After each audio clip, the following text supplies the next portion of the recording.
بصوا، ده الاوردر اللي مطلوب مننا. احنا مطلوب مننا الاوردر ده. بدأت ان انا اول حاجة، طبعا انا همشي معاكم خطوة خطوة بالراحة. هحط لكم السكرين شوت بتاع الاوردر المطلوب مني. دي القوالب بتاعته. اول حاجة هنعملها، طبعا هنشوف بقى كل قالب اللي محتاجه. اول حاجة هنعملها ان احنا هنغسل القوالب زي ما انتوا شايفين كده. بصوا، شايفين القالب بيبقى فيه ايه بالذات؟ قالب الفازة ده.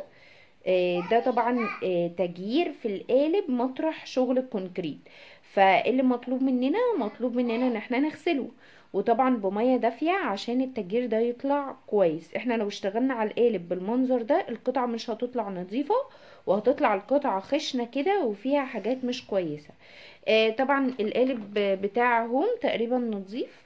الحروف ما فيهاش اي حاجة، فتمام احنا مش هنغسله. وقالب البيت انا برضو كنت غسلاه. اللوتس اللي محتاج ان هو يتغسل برضو، لانه شايفين بصوا، شايفين بصوا القالب فيه ازاي حاجات كده. فمحتاج ان هو يتغسل ويتلزق من الحتة دي. تمام. ودي برضو محتاج ان هي الى حد ما، عشان بصوا برضو فيها حاجات من هنا. كل ده محتاج يتغسل، وبعد كده نرجع نصب فيه. ويلا بينا. بصوا بقى، احنا هنا عملنا ايه اهو. غسلنا القالب، خليناه الحمد لله نظيف. طبعا انا ما اخدتكوش معايا في مرحله الغسيل عشان كنت وريتها لكم قبل كده. وطبعا بنفض القالب كده عشان لو فيه اي ميه ولا اي حاجه تطلع. تمام. طبعا برضو ده نفس الحوار، غسلناه برضو عشان يبقى نظيف، وبرضو بنحاول ننفضه.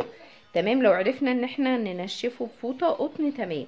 ده برضو نفس الحوار، ده برضو غسلناه، بنحاول ان احنا ننفضه، وكمان لزقناه من هنا عشان تبقى الحتة دي مش بتتحرك. جه هنا بقى وقت الصب، يلا بينا نصبه. طيب احنا هنا عملنا المقدار بتاعنا اهو. هنجيب الكحول. تمام. وهنعمل ايه؟ هنحط هنا كحول في كل الجوانب.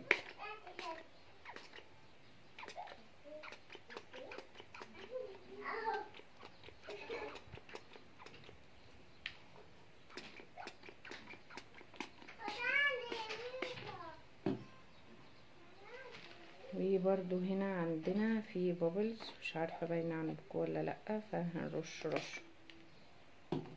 هنبتدي ان احنا نصب.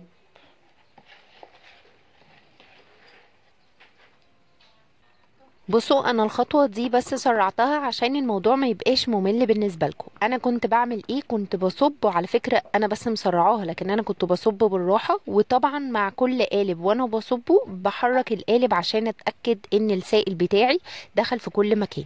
كل اللي بعمله ان انا في الخطوه دي ببدا اصب كل القوالب اللي قدام منكم. طبعا الخليط اللي معايا ده مش هيكفي كل القوالب، ولكن هيكفي يا دوبك الحروف واللوتس، وطبعا الفازة اللي احنا صبناها. الفكره كلها ان انا هنا ما كنتش بتكلم فحبيت ان انا اعمل لكم فويس اوفر في الحته دي. وطبعا بعتذر لكم عن اي ازعاج سامعينه من اول الفيديو، ولكن انا كنت بسجل لا، الله اعلم، محدش يعرف ايه اللي واطفالي هيحصل احباب بكره. الله هو كانوا لسه صغيرين، حوالين واحنا مني، محمد كان فكان بيصلي صعب عندي ان انا فراغ، اسيطر عليهم. واحنا عارفين بكره ايه اللي هيحصل عشان ما نردش فبعتذر لكم عن عليهم. اي دوشه هتسمعوها خلال الفيديو. بس انا ما حبيتش ان انا اقطع الصوت، حبيت اخلي لكم الصوت، لاني انا لما باجي بعد كده اعمل فويس جربي اوفر الساعات دي فيه اللي تحت كلام اللي انا قلت كتير لك بنسى بساعدك فيهم، اقوله جربي لكم، كده. وشرح كتير بنسى اشرحه. ماشي، جربي. فحبيت ان انا اسيب الصوت حتى يعني الى حد ما لو كان في حبة ازعاج حبتين تلاتة، ولكن تحملوني يعني انا واطفالي. طبعا زي ما قلت لكم احنا هنا بنصبوا القالب. عايزه اقول لكم على حاجه في قالب الحروف. قالب للاسف. الحروف بعد ما عملته بالطريقه دي كان في كام حرف كده فيه بابلز، فكنت عايزه اقول لكم ان انتوا تحاولوا تخلوا المقدار مش تقيل قوي. شايفين هو تقل قوي مني، فكان في اماكن البابلز، يعني في اماكن السائل ما وصلهاش كلها فعملت بابلز. فتحاولوا تخلوا يعني ايه ان هو يعني برافو. اخف من كده شويه. ما انا فاهمين شاطره اهو، قصدي؟ عرفتي. طبعا اللي متابعني عارف ان ده طقم الشغل، فعادي جدا ان هو يتبهدل ويتوسخ عادي جدا. بصوا بقى هنا انا بسيبه ينشف وبعدين بنزله من البتاع البلاستيك، بيبقى احلى بكتير. هنا كان بقى نشف، بوريكم ازاي بيبقى سهل ان هو يطلع، ولكن وهو طري بيكون صعب جدا ان هو يطلع من العلبه البلاستيك دي. يلا نكمل بقى مع بعض. طبعا بابلز زي ما انتوا شايفين. بنحاول بقى بالكحول اهو، بندي رشة عشان كله بس كده اهو. تمام، هنبتدي نصب البيض بتاعنا.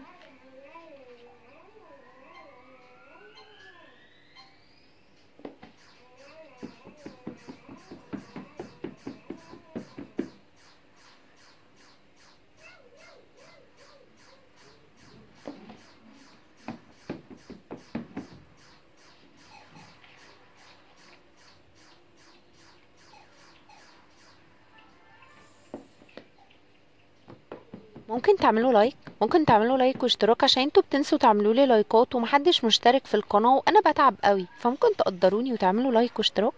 طيب ماشي، انا قلت بس ادخل كده اقول لكم تعملوا لايك واشتراك. خلاص يلا روحوا كملوا الفيديو، كملوا. طيب انا رجعت لكم تاني عشان الحته دي ما فيهاش صوت فعلا. بصوا بقى، انا برضو هنا مسرعه الفيديو جدا، يعني ما حدش يعمل كده بسرعه شبهي، لا انا مسرعه الفيديو، اكيد واضح ان هو سريع قوي. الفكره ان انا صبيت البيت وبعديها بدات اصب الحروف. طبعا باقي الحروف، لاني اول مره كان كفه حرف واحد بس، فانا بعمل باقي الحروف.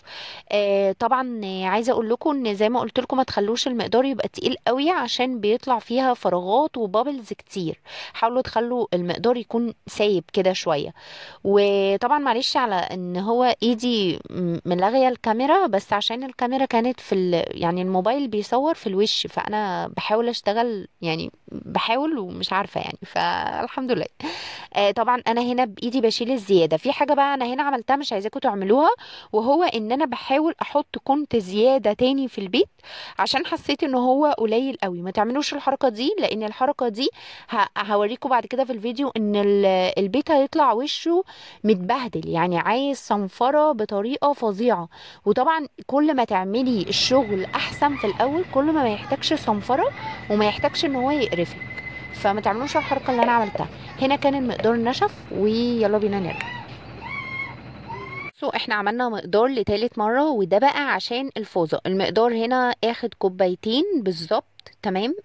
دي الفوزة دي مملة جدا جدا جدا في شغلها. ليه بقى؟ لان هي بتعمل بابلز كتير قوي، والبابلز ما بتكونش يعني بتكون كده في الجوانب وفي الحتت اللي في النص، فلازم ان انا افضل اهبت فيها كتير واقعد احرك كده بايدي فيها كتير. لان هي بجد لو انا ما عملتش كده بيطلع فيها بابلز كتير، وبيطلع فيها ميني ومايكرو بابلز كده، اللي هي حاجات لا تذكر صغيره، وبيطلع فيها بابلز كبيره. فلازم ان انا افضل اهبط كده كتير واحرك كتير قوي.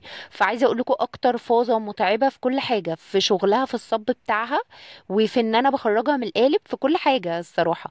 دي زي ما بقول لكم اخدت كوبايتين جبس وعليهم معلقتين اسمنت. تمام.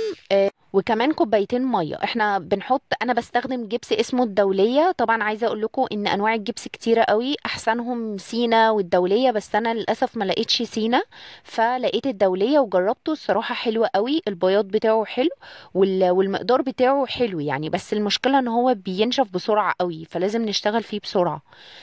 طبعا هنا كوبايتين، بياخد كوبايتين ميه وكوبايتين جبس ومعلقتين اسمنت، وده عشان يديله صلابه اكتر.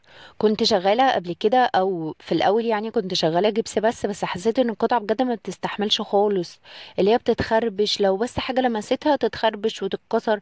فحسيت الموضوع يعني اوفر قوي الصراحه. فلما دخلت فيه الاسمنت الموضوع كان احسن، بقى فيه الى حد ما صلابه، يعني تخلي القطعه بجد تستحمل. طبعا اكيد مش زي الماربل، انا بسمع ان الماربل بجد بيخلي القطعه صلبه جدا يعني، بس ادينا بنحاول يعني. بس المشكله في سعر الماربل ان هو غالي قوي، فدي مشكلته. هنا بقى كانت القطع الحمد لله اتصلبت، وده كان بعد ساعه بالظبط. هنا ببتدي اخرج القطع من القوالب، وطبعا تخريج القطع من القوالب لازم تخلي بالكم عشان ما يحصلش اي كسر ولا اي حاجه للقطع بتاعتكم. فهنا بقى بنخرج القطع، واحاول اوريكم ان ما فيهاش اي بابلز باذن الله. بما ان الزن كان هيبتدي فشلت لكم الصوت افضل. بصوا هنا انا مسرعه الفيديو، انا بحاول اوريكم ان القطعه الحمد لله ما كانش فيها اي بابلز. بدات ان انا افك القوالب كلها، طبعا ده انا ببقى لازقاه بشمع زي ما قلت لكم، عشان لما ما كنتش بلزقه كان المقدار بيتكب منه وما بعرفش اصلا اتحكم فيه، فعشان كده بقيت بلزقه بشمع وعادي بفكه بقى وبرجع الزقه تاني. وهنا برضو طلعناها الحمد لله كانت زي القمر، برضو ما كانش فيها اي حاجه خالص. طبعا حتى لما بيطلع فيه اي بابلز الحمد لله بنعرف نعالجها. بصوا ما فيش حد ما بيطلعش بابلز، يعني المحترفين بيطلعوا بابلز. الفكره بس في علاج البابلز ان احنا ازاي نقدر يعني نعالجها بحيث ان هي تروح للكاستمر او العميل او الزبون اللي بيشتري مننا تكون بالنسبه له مش باينه، او ان هو خلاص يقدر يشتغل عليها. هي دي الفكره بس في الشغل كويس، والشغل لاي كلام اللي هو بيوديها كده باللي فيها زي ما هو وخلاص. فانا ما بحبش اعمل كده، انا لما بيطلع حتى بابلز بحاول اعالجها. طبعا بصوا الوش بقى كان وحش قوي ازاي، احتاج صنفره كتير جدا عشان طبعا يبقى كويس. فعشان كده حاولوا ان انتوا لما تصبوا خلاص ما تعملوش في القطع اي حاجه، تسيبوها مظبوطه عشان يطلع الوش ناعم وما يبقاش فيه اي زيادات، لان الصنفره بتبقى متعبه جدا جدا. هنا برضو انا بطلع القالب بتاع الحروف. بصوا فيه بابلز كتير بقى ازاي، قلت لكم ان احنا ما نعملش المقدار تقيل عشان بيطلع فيه بابلز. الحروف بامانه طلع فيها بابلز، شايفين انا حتى بقرب لكم اهو بوريكم. طبعا الحمد لله عرفت اعالجها، في اللي صنفرته وفي اللي حطيت له زيادات وغطيته، ولكن برضو انا ما بحبش اعمل كده في الشغل، بحب ان هو يطلع سليم ونظيف. شايفين القطعه دي كانت طالعه الحمد لله سليمه ونظيفه وما فيهاش اي حاجه، عشان كانت مظبوطه. الجزء بتاعها ما كانش جامد، كان السائل يعني كان طري كده شوية. تمام. هنا بقى الفازة المقرفة دي مش بحبها خالص بجد، بتبقى معاناة. وعايزة اقول لكم ان انتوا لو شديتوا القالب بغباوة، يعني انا بقعد اطلعه كده بالراحة، انا هنا مسرعة الفيديو، انا بقعد اطلعه بالراحة وامسك كل حتة، لاني انا لما كنت الاول معرفش كنت بشده جامد كانت بتتكسر بتطلع بالقالب. فتحاولوا ان انتوا ما تشدوهوش، لا انتوا تحاولوا كده بالراحة. انا زي ما بقول لكم انا هنا مسرعة، بس انا بحاول بالراحة خالص ان انا اقعد اطلعها حتة حتة واشيلها حتة حتة، عشان يعني حتى كمان بصوا بمسك حتة بايد وحتة بايد تانية، حتة بايد وحتة بايد تانية، لغاية بس ما اعديها، لان الفكرة ان هي بتتكسر. فخلي بالكم من الموضوع ده، وبالذات من الفوزة دي. والحمد لله طبعا ما كانش فيها اي بابلز ولا اي حاجة نهائي خالص الحمد لله، وده بفضل ربنا مش بفضلي والله خالص خالص خالص.